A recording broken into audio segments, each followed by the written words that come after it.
रचना Hindi classes में आप सभी का बहुत बहुत स्वागत है। मैं आप लोगों को आज कुछ महत्वपूर्ण प्रश्न जो कि आपके व्याकरण से संबंधित हैं या काव्य शास्त्र से संबंधित हैं उसकी चर्चा होगी आज की कक्षा में। तो आइए देखते हैं। पहला प्रश्न है, संयोग और वियोग के दो रूप हैं। संयोग और वियोग के दो रूप हैं। एक किस रस से है? हास्य रस के, वीर रस के, करुण रस के, श्रृंगार रस के। तो संयोग और वियोग के जो दो रूप हैं वो श्रृंगार रस के हैं।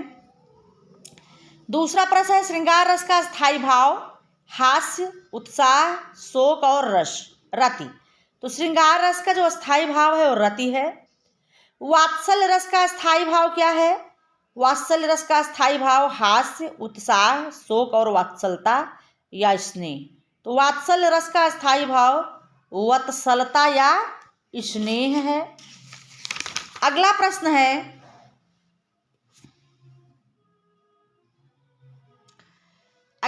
है चौथा, बाल कृष्ण के वात्सल्य वर्णन क्षेत्र में हिंदी के सर्वश्रेष्ठ कवि हैं।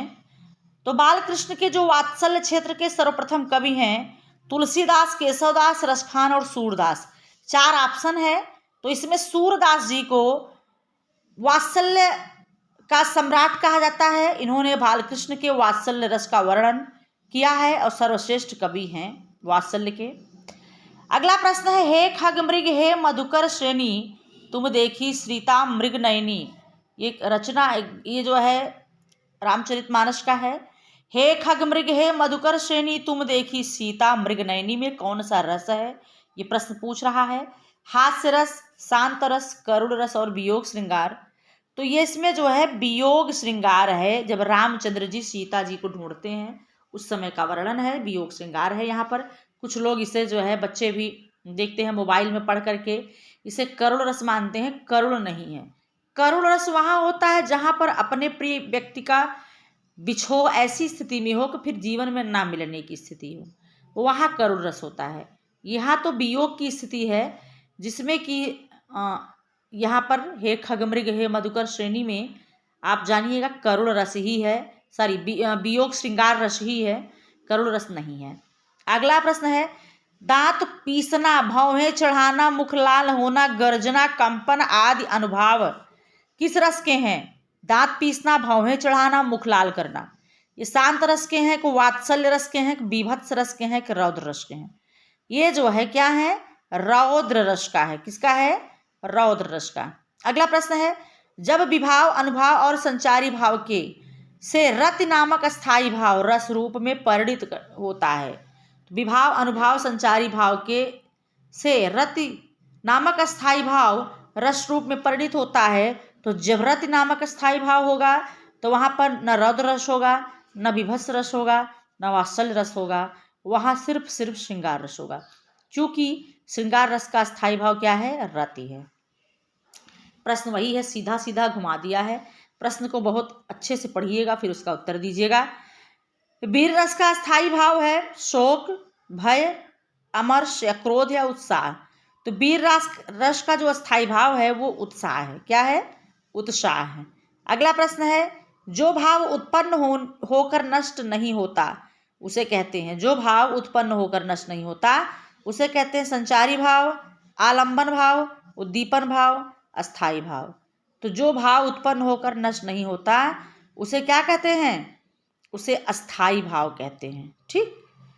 अगला प्रश्न है, विभाव, अनुभाव और संचारी भाव के संयोग से अस्थाई भाव जिस दिशा को प्राप्त करता है, जिस दशा को, उसे कहते हैं विभाव, अनुभाव, संचारी भाव के संयोग से क्या होता है? शब्द अलंकार, अर्थ अलंकार, छंद और रस। तो विभाव, अनुभाव और संचारी भाव के संयोग से रस दशा को प्राप्त करता है। उत्तर क्या होगा? रस दशा। अगला प्रश्न है, क्रोध नामक अस्थाई भाव विभाव, अनुभव और संचारी भाव के से जिस रस का रूप धारण करता है वह रस क्या कहलाता है? विभत्स रस, अद्भुत रस, वीर रस, रौद्र रस। तो क्रोध नामक अस्थाई भाव विभाव, अनुभाव और संचारी भाव के से जिस रस को प्राप्त करता है उसे रौद्र रस कहते हैं। क्या कहते हैं? रौद्र रस। रौद्र रस जो है ये इसका स्थायी भाव क्रोध ही है। अगला प्रश्न है, पहले तीसरे या विषम चरण में 13 मात्राएं, दूसरे और चौथे सम चरण में 11 मात्राएं, अंत के वर्ण गुरु और लघु होते हैं, वो कौन सा है? चौपाई में, बरबय में, सोरठा में, दोहा में। तो इसमें जो है कौन सा रस होगा? ये दोहा होगा, जिसमें कि पहले और तीसरे चरण में 13 मात्रा, दूसरे और चौथे चरण में 11 मात्राएं होती हैं। अगला प्रश्न है, छंद के अंग हैं। छंद के कितने अंग हैं? छंद के 2, 4, 5 और 6। तो आप जानते हैं छंद के 4 अंग हैं।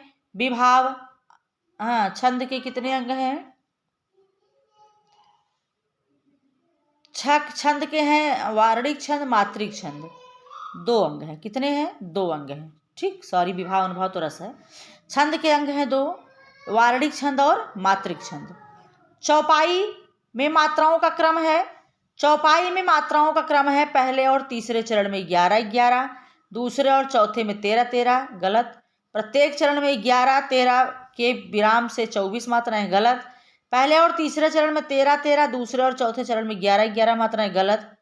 प्रत्येक चरण में 16 मात्रा तथा अंत में 2 गुरु। प्रत्येक चरण में 16 मात्राएं तथा अंत में 2 गुरु अवश्य हो। तो ये है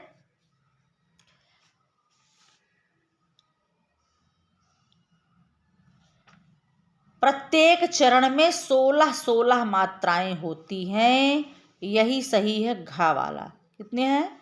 अंत में 2 गुरु, ये सही है घा।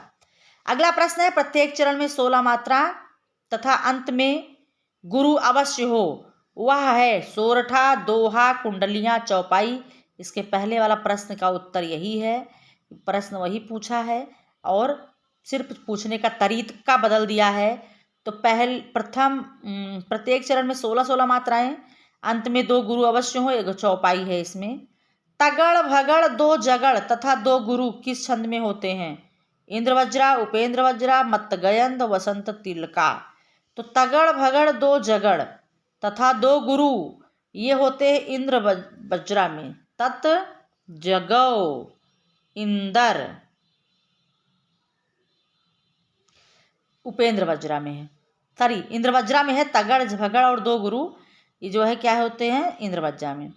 यह दोहे का उल्टा होता है, अर्थात पहले और तीसरे चरण में 11 मात्रा, दूसरे और चौथे चरण में 13 मात्राएं। चौपाई, दोहा, बरबय, सोरठा। तो दोहे का उल्टा जानते हैं, सोरठा होता है, इसमें पहले और तीसरे चरण में 11 मात्राएं होती हैं, दूसरे और चौथे में 13 मात्रा होती है। वर्णों की आवृत्ति होती है श्लेष में, यमक में, दृष्टांत में, अनुप्रास में। तो वर्णों की आवृत्ति जो है अनुप्रास अलंकार में होती है, आपको पढ़ा दिया गया है, आप जानते हैं। अनुप्रास अलंकार के 5 भेद हैं, जिसमें कि छेकानुप्रास है, वृत्त्यानुप्रास है, श्रुत्यानुप्रास है, लाटानुप्रास है और अंत्यानुप्रास है। तो वर्णों की आवृत्ति जो है अनुप्रास अलंकार में होता है। 22 वर्णों से 26 वर्णों तक के वृत्त को कहते हैं उपेंद्र वज्रा, मालिनी, वसंत तिलका, सवैया। तो 22 से 26 वर्ण के जो वृत्त होते हैं उसे सवैया कहा जाता है। सवैया को वर्गीकृत किया जाता है मात्रिक छंद में, वार्णिक छंद में, दोनों में से किसी में नहीं। तो सवैया को जो है वार्णिक छंद में वर्गीकृत किया जाता है। अगला प्रश्न है, जहां उपमेय और उपमान में समानता, एक ही रूप प्रकट की जाए, वहां अलंकार होता है। तो जहां उपमेय में उपमान की समानता होती है वो जो है यमक अलंकार, श्रेष्ठ, रूपक और उपमा में उपमा अलंकार होता है। जहां उपमेय उपमान को किसी समान गुण धर्म के आधार पर उसमें समानता प्रकट की जाती है, वहां पर क्या कहलाता है? वहां पर होता है उपमा अलंकार। अगला प्रश्न है, जहां उपमेय का अत्यंत चढ़ा बढ़ाकर वर्णन किया जाता है वहां अलंकार होता है। जहां उपमेय का अत्यंत बढ़ा चढ़ाकर, उपमा, यमक, उपमा, श्लेष, अतिशयोक्ति। तो जहां अत्यंत बढ़ा चढ़ाकर उपमेय का वर्णन किया जाता है वहां अतिशयोक्ति अलंकार होता है। अगला प्रश्न है, जहां काव्य में एक ही वर्ण की आवृत्ति बार बार हो वहां अलंकार होता है। जहां काव्य में एक वर्ण की वर्ण की आवृत्ति होती है उपमा, श्लेष, यमक, अनुप्रास, इसकी पहले चर्चा हो चुकी है। तो जहां पर एक वर्ण की आवृत्ति बार बार होती है वहां पर अनुप्रास अलंकार होता है। कौन सा? अनुप्रास। जब किसी वस्तु में उसी के समान दूसरी वस्तु का संदेह हो जाए और कोई निश्चयात्मक ज्ञान ना हो वहां अलंकार होगा। तो संदेह जहां पर होता है यमक, श्लेष, भ्रांतिमान और संदेह। जहां पर किसी वस्तु में उसी के समान दूसरी वस्तु का संदेह हो जाए और कोई निश्चयात्मक ज्ञान ना हो जाएगा तो वहां पर होता है संदेह अलंकार। अगला प्रश्न है ऊंचे घोर मंदिर के अंदर रहने वाली ऊंचे घोर मंदिर के अंदर रहती है में अलंकार हैं अनुप्रास, श्लेष, रूपक, यमक। तो आप जानते हैं यहाँ ऊंचे घोर मंदिर के अंदर रहने वाली, यहाँ मंदिर शब्द 2 बार आया है। एक मंदिर का सब मतलब होता है, मंदिर का मतलब होता है यहाँ महल अट्टालिका से, दूसरे का मतलब होता है गुफा से। तो यहाँ पर श्लेष अलंकार होता है। जहाँ पर एक शब्द फिर पड़े, अर्थ भिन्न ही भिन्न, वहाँ पर क्या होता है? यमक अलंकार होता है। उपमा अलंकार के कितने अंग हैं? उपमा के 2, 3, 4 और 5। तो उपमा अलंकार के कितने अंग होते हैं? 4 होते हैं। उपमेय, उपमान, साधारण, धर्म और वाचक पढ़ा दिया गया है आप लोगों को कक्षा में, इंटर वालों को भी, हाई स्कूल वालों को भी। वैसे उपमा अलंकार हाई स्कूल में नहीं है लेकिन इंटर में हमने पढ़ाया है, इनको देखिएगा आप लोग। उपमा अलंकार के 4 अंग होते हैं, उपमेय, उपमान, वाचक, धर्म और वाचक और साधारण धर्म। अगला प्रश्न है चंपक हरवा अंग मिल अधिक सोहाय, जान परे सी हियरे जब कुम्हिलाए में छंद है। कौन सा छंद है इसमें? चंपक हरवा अंग मिल अधिक सोहाय। तो रोला, सोरठा, बरबे और दोहा। तो इसमें जो है 12 और 7 की वो है 19 मात्राएं बरबे छंद है। कौन सा छंद है ये? चंपक हरवा अंग मिल बरबे।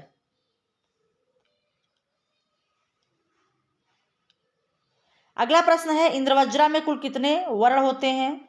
तो 10 वर्ण, 11 वर्ण, 12 वर्ण, 13 वर्ण। तो इंद्रवज्रा में आप जानते हैं 12 वर्ण होते हैं। कितने होते हैं? 12 वर्ण। रगड़ का सही मात्रा है 2 गुरु 1 लघु, 1 लघु 2 गुरु, 1 गुरु 1 लघु 1 गुरु, 3 गुरु। तो रगड़ का होगा राजभा, राजभा, ये जो है यही होगा। 1 लघु 1 गुरु, 1 लघु और 1 गुरु, राजभा। अगला प्रश्न है और अंतिम प्रश्न है, 30 प्रश्नों की श्रृंखला थी ये हमारी। पहले वचन देकर समय पर पालते हैं जो नहीं। पहले वचन देकर समय पर पालते हैं जो नहीं, वे हैं प्रतिज्ञा घातकारी निंदनीय सभी। कहीं उक्त पद्यांश में छंद है। छंद कौन सा है? पहले वचन। तो 1, 2, तो 4, 5, 6, 7, 8, 9, 10, 11, 12, 13, 14, 15, 16, 17, 18, 19, 20, 21, 22, 23, 24, 25, 26, 27, 28, 2, 2, 4, 5, 6, 7, 8, 9, 10, 11, 12, 13, 14, 15, 16, 17, 18, 19, 20, 21, 22, 23, 24, 25, 26। इसमें जो है हरगीतिका छंद है। कौन सा है?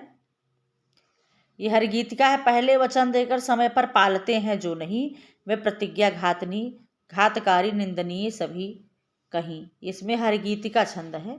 तो ये आपके बोर्ड एग्जाम 2024 के दृष्टिकोण से मैंने ये आपके काव्यशास्त्र, जिसमें कि रस और छंद और अलंकार 3 टॉपिक के प्रश्न हैं इसमें। इस प्रश्नों को आप सॉल्व कर लीजिएगा, 2 बार 4 बार पढ़ लीजिएगा। ज़रूर आपको बहुत ही आपके परीक्षा में बहुत ही मददगारी सिद्ध होगा, आपके लिए उपयोगी सिद्ध होगा।